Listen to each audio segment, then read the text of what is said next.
Magandang araw mga kaibigan. Update lang muna tayo sa ating fund drive for the Brave 14 Marines. Nakapadala tayo kahapon na i-deposit sa kanilang bank account ang 107,000 pesos.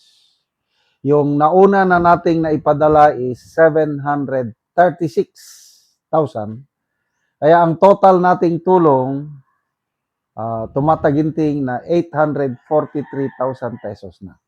Okay, sa ngayon, yung gustong magpadala, wag muna dahil naubos na yung limit ng ating mga GCash. Dalawang GCash yung ginagamit. Kaya i-reserve nyo na lang muna, itago lang muna yung tulong ninyo. Sa September 1, pwede na ulit tumanggap ng cash yung ating mga GCash number. So maraming salamat sa taos-puso ninyong pagtulong sa ating Brave 14 plus 3 Marines.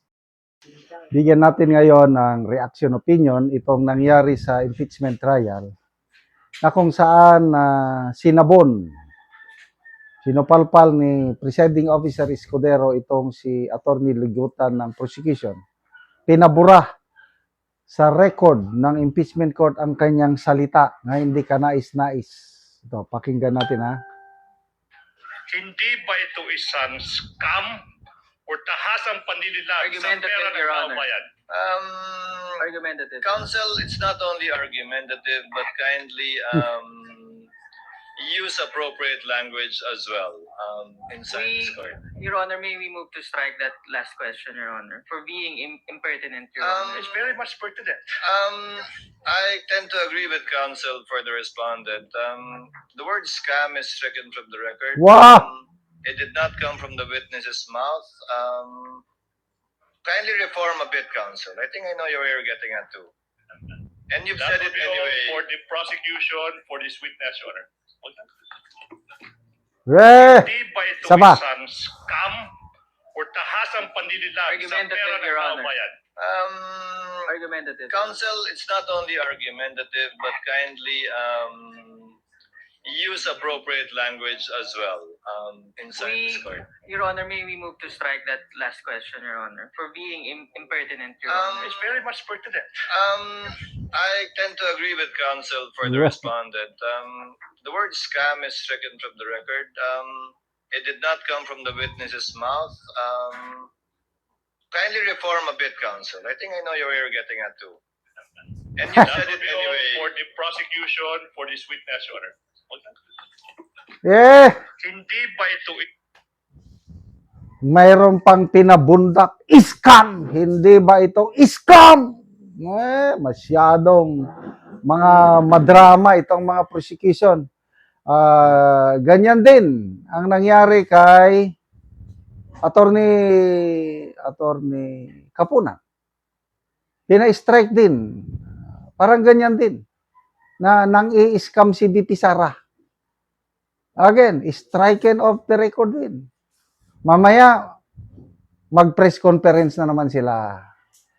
Iyan, i-emphasize na naman nila na scammer si BP Sara. Na dapat mag-apologize.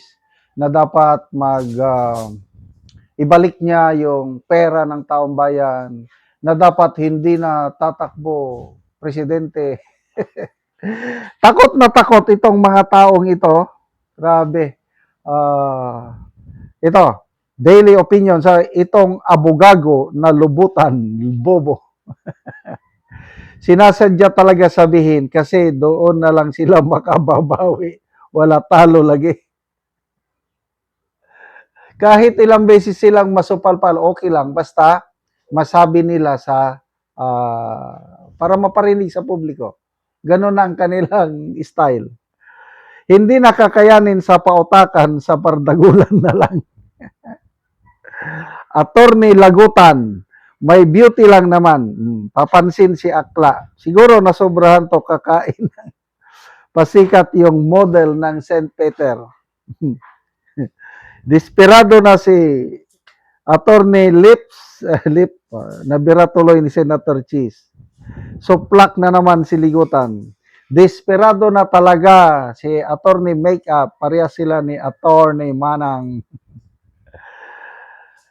Did Ligutan just call the government procedure a scam? The liquidation practice could be widespread in the intelligence community. Correct. Oh, ang hamon sa kanila ngayon. Kasi ang tinatanong nila, itong SDO, na ang ginawa ng Special Disbursing Officer, binigay niya ang pera kay Colonel Lachica.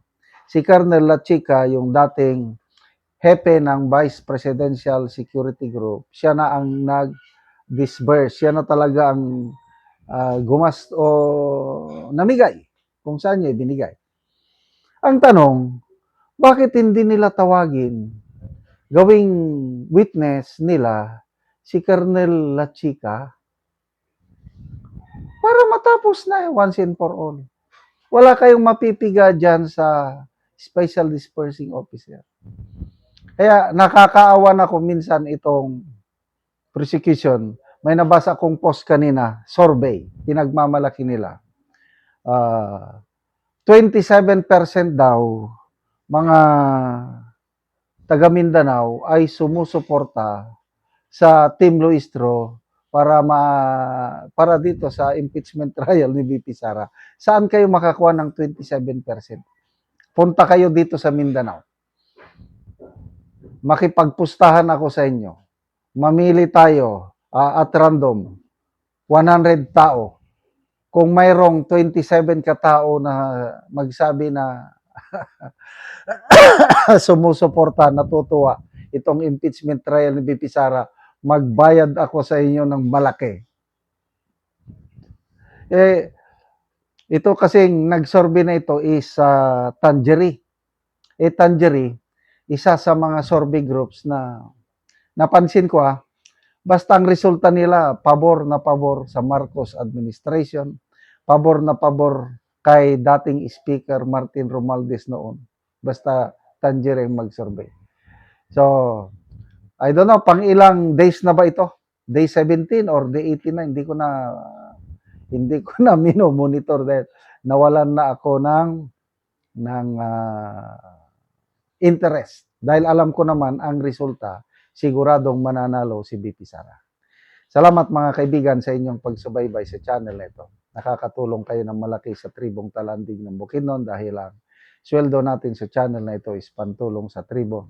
Namimigay tayo ng libreng yero at pako para makapagpatayo sila ng mas maayos na tirahan. Panoorin nyo ang video na ito. Na anak ko diri sa gipatindog nga balay ni GR Iganya nga taga Sitio Gahiton, Tagbak, Talakag, Bukidnon. So mo na ni ang iyang atop lang sa iyang gipatindog nga balay nga trapal lang gyud in taon. Mo na ni siya ang natabangan sa yero.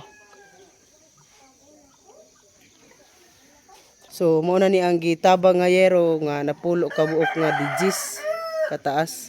So iya na ning iatop karon.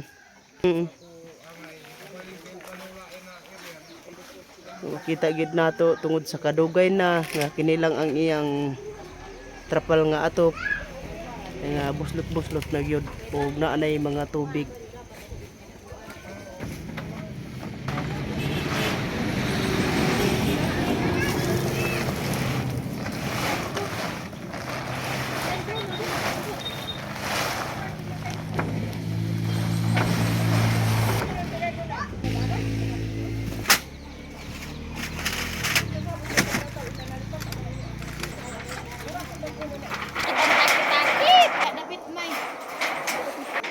Parkol.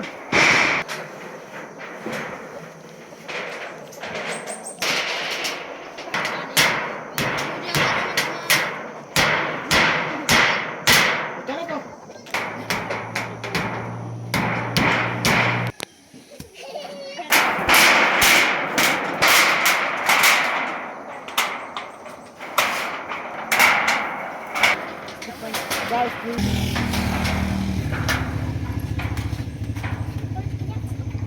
O karon humanagyod sa pag-atop ang ginatabang nga yero. So natpulihan na gyud tong ang trapal lang nga ilang atop. Napasalamat ko sa Ginoo o sa kay sa nagtawang ani nga sa inyo kay ko na kaning ilis na ang akong utop ko sin katong trapal. So napulian na gyud og sintong trapal lang imong giatop.